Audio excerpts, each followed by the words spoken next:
স্বার্থপর এই দুনিয়া, খোদার কসম কারো জন্য থামে না, বড় স্বার্থপর। হ্যাঁ, যেদিন বাপের জানাজা পড়ে, যেদিন বাপের লাশ কবরে দাফন করে, সেদিনও বংশধর সন্তান ছেলে মেয়ে ঘন্টাখানিক 2-4 ঘন্টা কাইন্দা কাটটা হইলো, রাতের বেলা ঠিকই ভাত খায়। হ্যাঁ, পাশের ঘর থেকে খানা আনে, বাবারা ঠিকই খায়। স্বার্থপর দুনিয়া,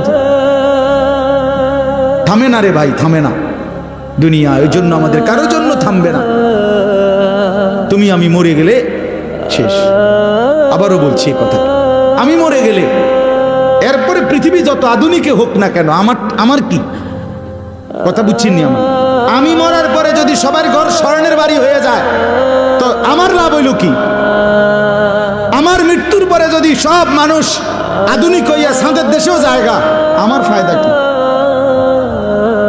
আমি তো না, আমি তো মরে গেলাম। যে কবরে চলে গেল সে কি আর ফিরে আসবে? আল্লাহ আমাদেরকে বুঝ দান করেন।